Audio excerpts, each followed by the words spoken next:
Welcome to the Polar Homestead. We learn finance, permaculture and prepping, a modern view of the world. Don't forget, freedom is in your hands. Stay safe and vigilant, friends.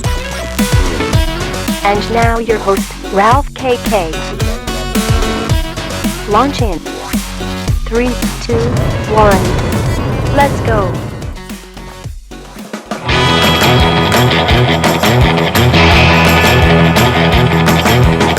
Welcome to the apocalypse.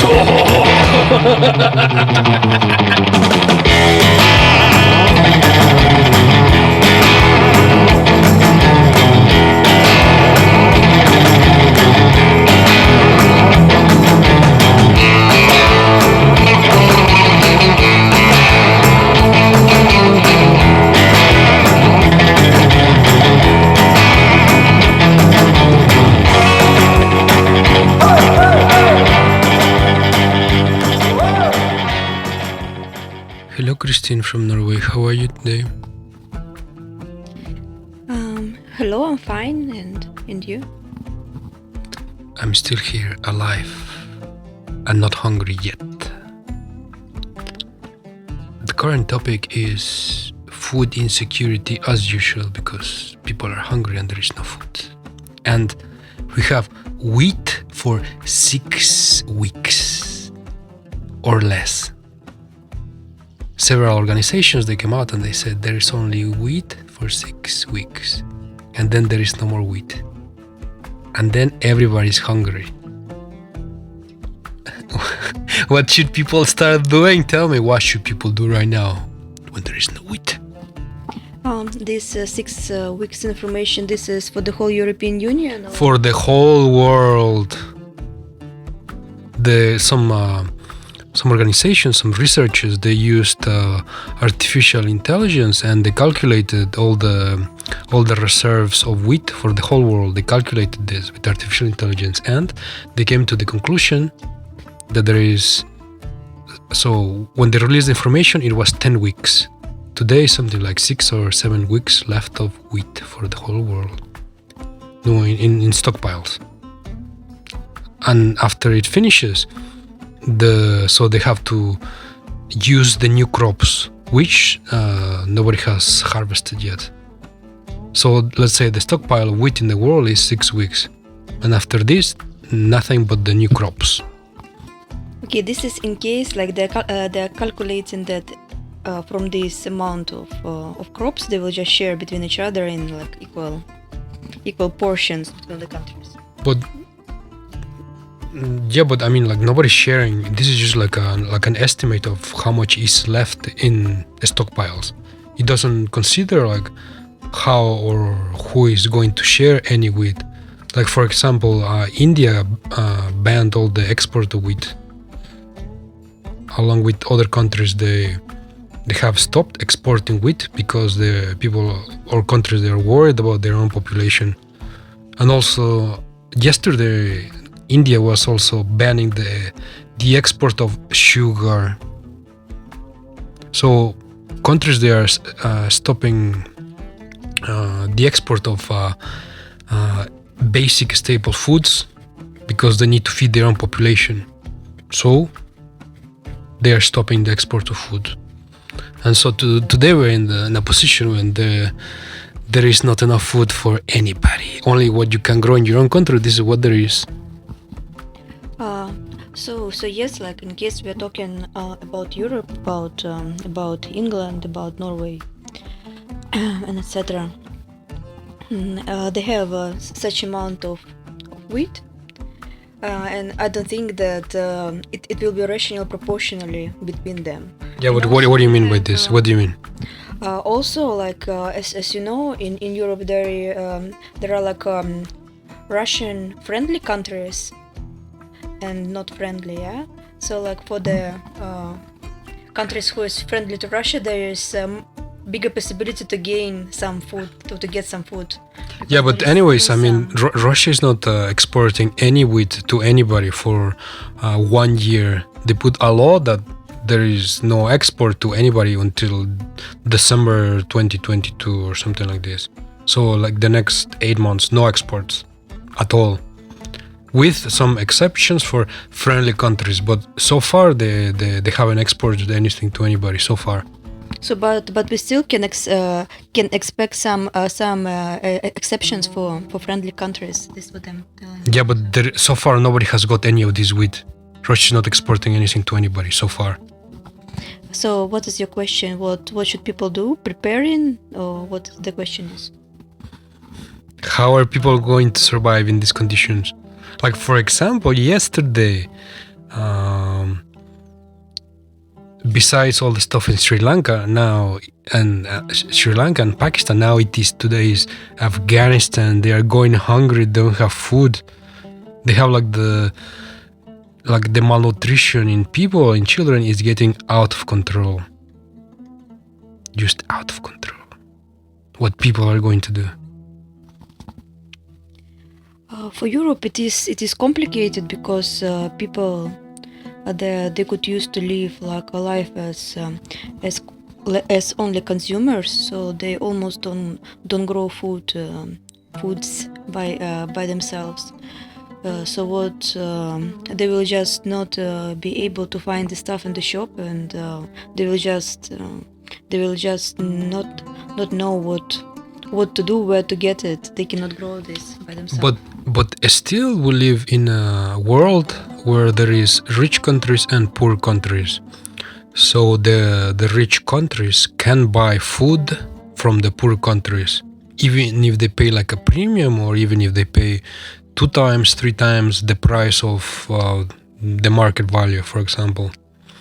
So in theory, rich countries like Europe, the USA, Canada, you will be able to find food, but it will be like very expensive. So in theory, people should still be able to eat in Europe.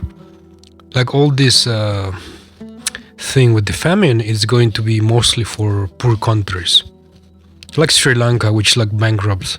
They don't have money, they don't have food, they don't have fuel, completely bankrupt.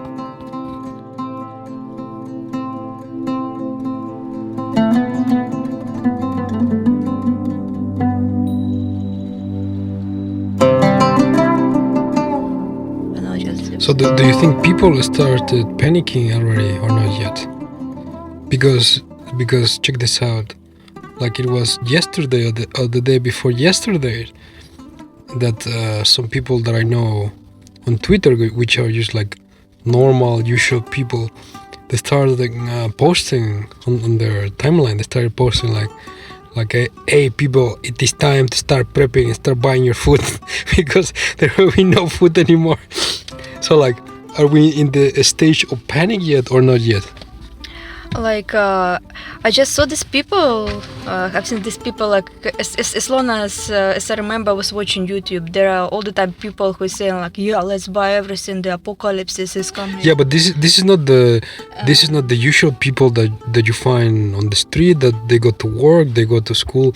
These people, normal people, they're busy with their lives. They work, they go study, whatever. They are not watching YouTube. The preppers is like a small minority of people, like 5% of the whole population, or 3% or something.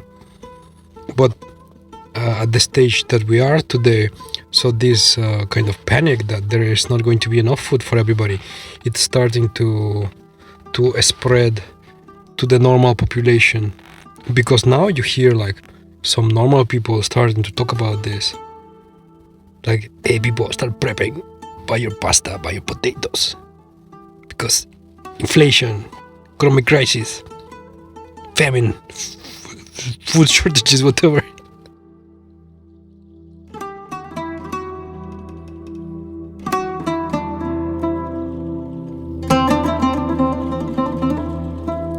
So like there were all these people who were just talking about this for a while, and people, they just got used to this, and this is just kind of noise on the background, so they didn't take them seriously, and some people they don't take this information seriously. They just busy with their daily life. But like slowly, I think that people they like slowly start to realize that somehow there is like really like for real less food. But so these people that you said that they're not paying attention, they anyways, these people, they don't watch these YouTube channels, or they don't read these people on Twitter. So they are starting to panic because they go to the supermarket and they see that there is empty shelves, or that the prices of food, it went up like 2 or 3 times the price.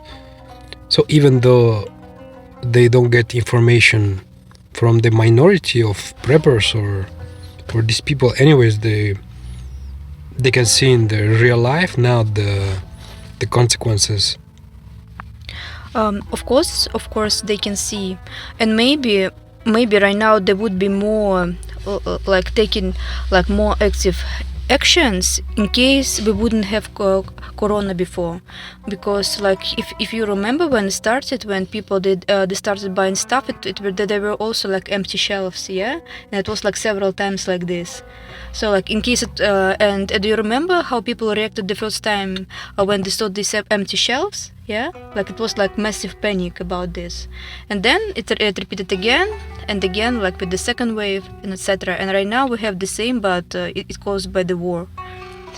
So like, and I suppose something just like going not completely correct in a human's mind, that right now like this is the real time when you have to worry about this. This is not we don't have enough food, not because of raising of the consuming, like how we call it, like when people they just buying more than they need, but because there is no food for real. So you mean there is food shortages? Food shortages, yes.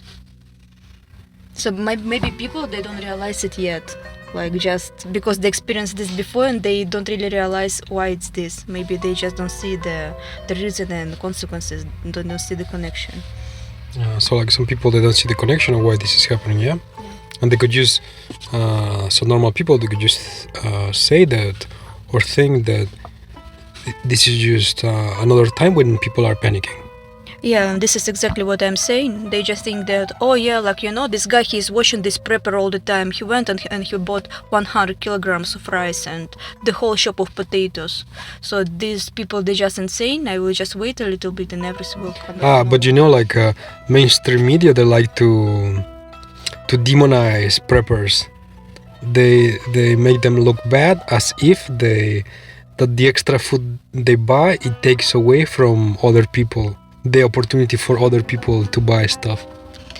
But actually, like, I saw some preppers. Yeah, I don't memorize the name, but some of them really look crazy. Like I don't know that. Like the real apocalypse is like some kind of saint event is coming. So some of them they look for real like a little bit crazy, but there are like a lot of reasonable guys, especially like this one which we watching, the Canadian prepper. Oh yeah, you want to say like a shout out to the Canadian prepper? Yeah. Yeah, like no, I think that this guy, for example, he's reasonable, yeah, but like some of them you're watching, you're like, oh gosh, man, just relax a little. Yeah, there is like a white guy. He's like a bald. He has like blue-gray eyes. His eyes, he looks up very crazy. Yes, this guy, he looks very crazy. Yeah. Yes, this guy, he's like, he looks like he's not sleeping, and he just wake up in the morning, and the first word that he's saying, apocalypse is coming. Yeah, this is what I'm talking about. Okay. But anyways, because society needs people like this that can see things in the distance before they appear in front of you. So like all societies, they need this kind of people. You could call them like visionaries. what the society needs for real, this is for the government to be telling truth to them. Like in case the government, they wouldn't be hiding the information, like, and they would be given this information up to date and not with the after proceeding in their brain, or just like making it comfortable for them, like according to their policy line. Then we wouldn't have these problems. Yeah, but anyways, like the government, they would never tell you in advance about some kind of catastrophe about to happen, because they don't want people to panic. They don't want like the whole population used to go to the shop and start buying everything like crazy, because this happens like when there is emergencies, like even very recent emergencies. So when people start panicking, they go to the supermarket, and they're just like crazy, just trying to take everything into their into their cars, and no, it's chaotic. It's like the breakdown of society, of the rules. But for some reason, like as long as I remember, like when just COVID started, this Corona started. We had this problem that just some of them, they told that, yeah, like, you know, guys, it's gonna be not enough toilet paper, and everybody just ran to shop and bought the whole toilet paper. You remember, they didn't buy rice, they didn't buy other stuff, but they just like took all the toilet paper. So like people, they have to be reasonable what to take, just to think with their brain, not just anybody says. Just search for information, what you can keep, like what is not spoiling for a long time.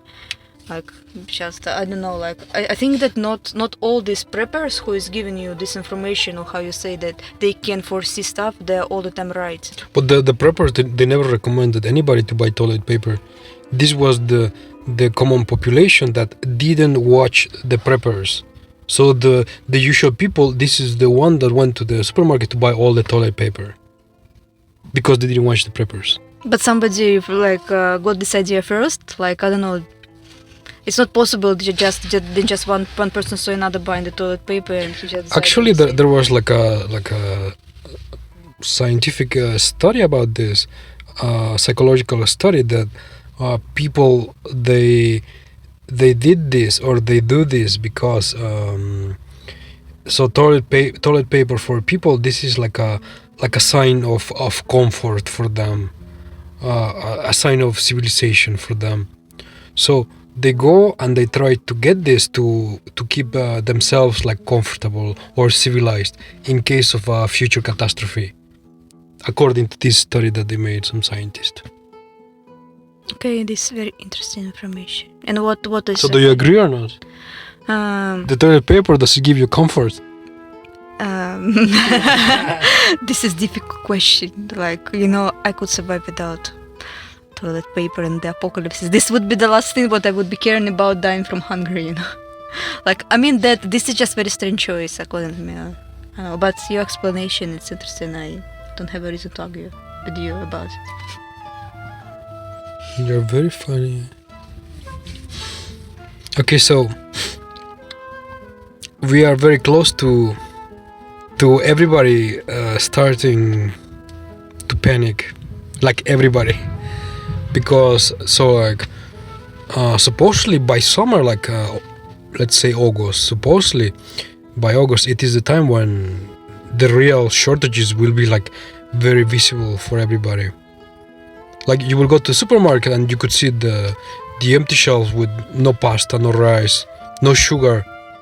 Like yesterday, several sugar producing countries, they started to put export bans.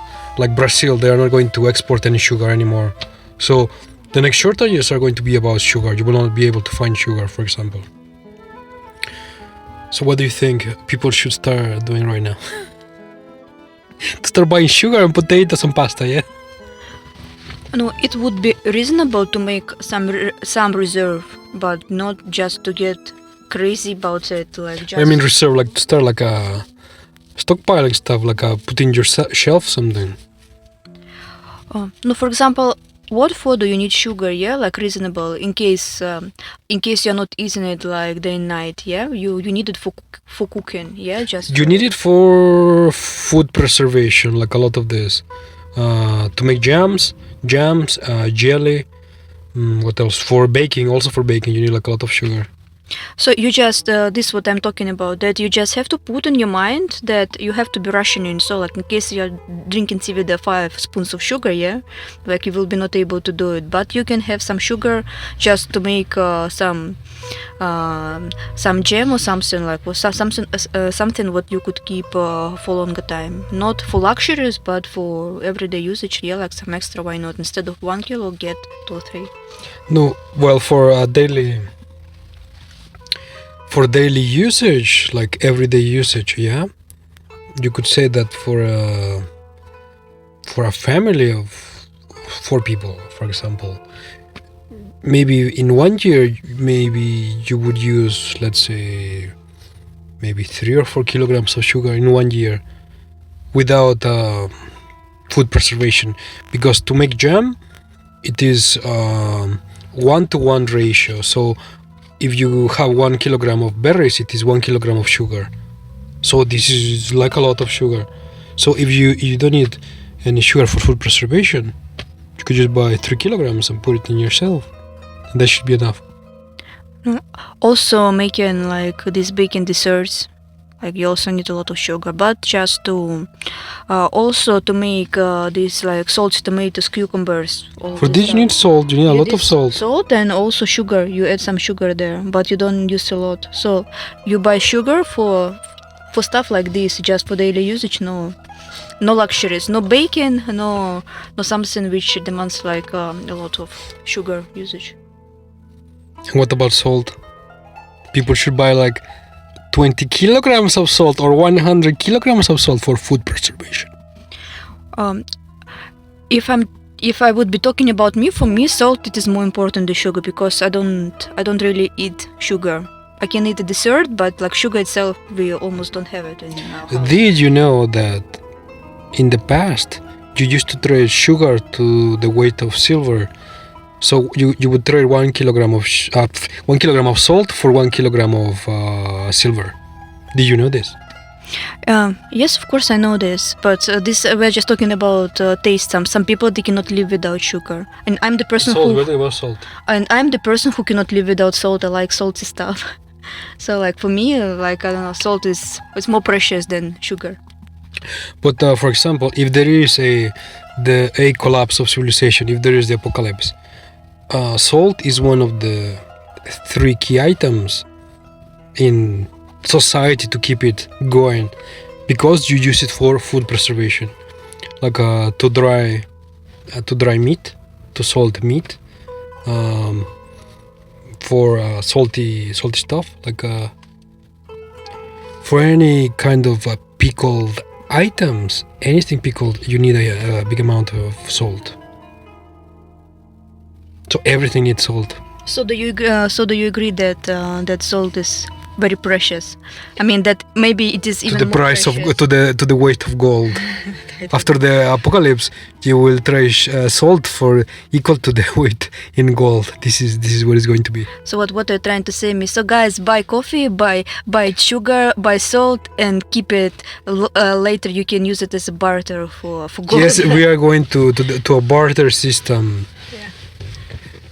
You should buy instant coffee, because you can keep instant coffee for up to 25 years. Did you know this?